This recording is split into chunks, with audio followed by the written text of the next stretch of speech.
Sa first episode ng Showcasing Plant mga ka-jungle ay nabusog talaga tayo sa mga halaman na pinakita dito sa Angel's Garden Ormoc ni Ma'am Angel. At makikita naman natin ang dedication niya sa paghahalaman at ngayon naman mga ka-jungle ay tunghayan natin kung ano pa ang mga koleksyon niya dito sa garden. Yung pinaka-favorite mo na plants na nandito sa inyong garden?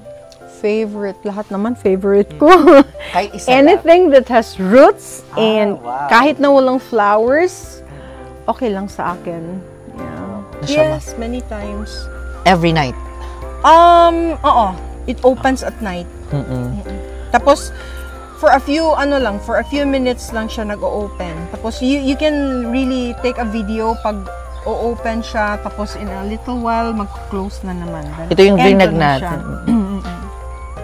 So, hindi siya matinik, no? Hindi siya matinik. And this one is parang cherry blossom ng Malaysia. Ah, ito yung sinasabi mo, ma'am. Yeah. Cherry blossom. Pink din ang flower niya. Then yung cherry blossom is nandun sa likod. Wow. This one is chives. Herb din to. Ay, ito? Chives din. You can smell it. Parang onions. Onions talaga. Family siya ng onions. Grabe, ito lang daw, pero ang dami. Ito variegated, ano siya, tawag nito? My God. Panhauli. Pero I cannot, remember the specific name. Names. Oh, ako din, or ganun. Scientific name. Minsan, parang nagme-mental block ako sa mga names niya. Ang ganda ng owl, ano to dito? Bird bath. Ano siya? May fish? Wala. So, I changed the water from time to time para walang mosquito. So, dito naman, anong side to? Dati itong basketball court ng mga anak ko. So, nobody plays basketball anymore. So, sayang naman yung space. So, ginawa ko na siyang ganito. Parang a little nursery. So, dito tayo mag-start, guys. So, meron silang philodendron, variegated burl marks. This one is expensive, ma'am. Mo ba? Yeah, expensive. Pwede mong lagyan ng pole, like moss pole, para mas dumami siya. Okay. Ganito. And also, that's also variegated, pero di ko alam. This one is an philodendron micans, or micans. Sorry, I cannot remember the names. Ito, ma'am, kilala mo to? Lemon lime. Lemon lime, okay. Lemon lime siya. Ang grabe, ang ganda ng... Hindi ko na matandaan lahat. Flower. Ayan yung flower niya. Be careful, it's slidey ha. Yan ito yung flower niya. Parang bat flower ang tawag nila dyan. Itim. Itim, oo. Ayan, no? There. Parang bat talaga yung form ng flower niya. Ayan. Ito, ma'am, anong pangalan nito? It's a family of Anthurium. Kaya, sorry, yung mga scientific names, hindi ko matandaan. So, paano mo dito inaalagaan, ma'am, dito na side? Like, ini-spray mo siya every morning or hinahayaan? Kasi meron siyang I just let them be. Wala akong I don't fertilize. Well, once in a while. Anong fertilizer na ginagawa? I don't fertilize. Mga organic lang talaga. Organic. Like, banana peel or something? Yung mga ganon. Oo. This one. Or sometimes, healthy naman sila. So, I just give them a lot of water and love. Wow. Yeah. Pag ganitong pwesto, like, here outside in the garden, kahit wala ng fertilizer. Yes. Nagta-thrive naman sila because luckily, we have a good weather here. Yeah. So, they call it lipstick. Lipstick plant.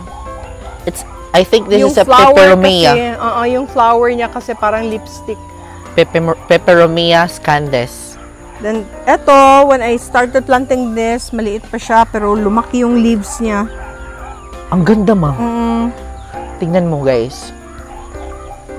Ang ganda ng variegation. Super white lang siya. Hayaan mo lang siya dito kasi nga, parang nagtatrive siya. Umaakyat na. So, I have question, ma'am. So, do you sell your plants sometimes kung medyo madami? Dati I used to sell plants, pero ngayon wala na kasi nauubos. Unti-unting nang nauubos, wala na natira sa akin. So, this one is a Paraiso Verde. Ang laki, Meron akong ganito. Super white talaga siya. Pag nandun sa morning sunlight. maganda din pag nasa morning sunlight. Siguro hapon to dito, no? Yes. Noon yung sun dito. Noon. One is a caladium. Do you collect caladium? Yes, I have a few. Ano ba to? Ito, iba din to. I forgot the name. Ito siya. Do you collect, ma'am, mga caladium? Meron din a few. Para at least may iba-ibang color sa Ang garden. ganda nito, ma'am. This one is Mickey Mouse. They call it Mickey Mouse.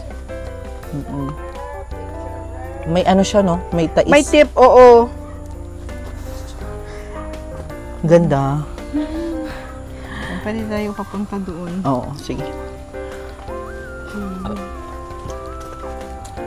Ang ganda. Ito, di ko alam kung anong pangalan nito. Ang ganda dito. This is one is begonia polka dots. Pero tinatawag din na angel wings kasi ay, oo, no? Parang wings talaga. Yeah, ngayon ko lang nalaman. May mga ilang halaman na alam ko dito. Iba naman nakakalimutan ko lang. This one is a peperomia watermelon. Ito, kilala ko to, Selum. Selum. Siyempre kilala to, di ba? Very common. Oo, ang Selum. Ano to, ma'am? Champagne. Champagne? Matagal na yan. Hindi siya, years na lang. Ay, talaga? Hindi tumubo kasi nasa pot siya. Hindi mo siya ililipat? Hindi. Ganyan lang. Sus, ilang years may na bulb yan. Siya, no? Malaki. Kasi normally, pag ilipat mo siya, i-replant mo siya, lalaki yan. Tapos yung trunk niya, mag-perform ng bottle, parang champagne bottle. Grabe, guys. Ang daming plants. Ito, pinutol ko na. Naripat ko na. So, dati, ito lang yung dito lang na part yung plants? Yes, paano-ano ako. Tapos dito na. Ano yung pinaka-first na halaman na itanim mo, I mean, na-collect mo dito sa garden mo? Pwede mo ipakita mo ngayon? First halaman? Like, pinaka-unang halaman talaga. Hindi ko na matandaan. Ay. Pero yung mga fruit trees sa likod, ako talaga, lahat ng fruit trees dito, ako talaga nagtanim. Wow. Yung pag ano namin. Ako talaga nagtanim. Yung pinakamahal na halaman na purchase mo, ma'am? Oh my God, nasa 2,000 lang ako. 2,000? So, you don't purchase like higher than 15,000? Ano na nga, yung 2,000 na presyo, parang, naku, Diyos ko. Parang hindi ako makatulog, pero sige na lang. Anong halaman yun, ma'am? Yung mga family, yung mga ganun. Mga philodendron. Philodendron, oo, sila naman yung parang expensive. Dragon fruit, guys. Dragon fruit yan. So, magkaiba siya sa yung pinakita mong yes. The flower is something similar. Ganon din yung flower niya, it blooms. Tapos, in less than an hour, nagko-close din siya. Pero tapos, mag-drop, then it turns into fruit. Ay! Yun na yung fruit. Ito dati yung flower niya. Tapos, mahuhulog. Tapos, ang sarap pa naman yan. Oo. Even though na wala siyang lasa, masarap pa din. Ito, the pink one is mas tamis, mas tasty. Ay, pink ito. Hindi pink siya red. Mas masarap. Sa lahat, ang pink yung masarap. Ito yung Calathea. Ayan. Prayer plant. Yeah, family sa prayer plant. Kasi nagpipray sila. Ito, I forgot din the name. It's variegated. Iba din to. Dieffenbachia. Ano naman yung plant na mahirap alagaan? Specifically? Mahirap. Specifically, kung mahirap alagaan, for me, wala naman. Wala. Yeah. Because I'm, again, lucky to have a green thumb. Yeah, wow. So kahit na... so, naniniwala ka talaga sa green thumb? Yes. Because I have friends who likes plants. They love having plants, but di lang talaga sila nabubuhayan. So, ako, lucky enough, kahit na ilalagay ko lang sa water, nagtathrive sila. Na nga mga ka-jungle, nabusog talaga tayo sa mata dito sa kanilang garden. Pero hindi pa yan matatapos mga ka-jungle dahil sa next episode, ipapakita naman natin ang backyard garden nila. At ang mga nursery kung saan nakalagay ang kanyang mga halaman na maliliit.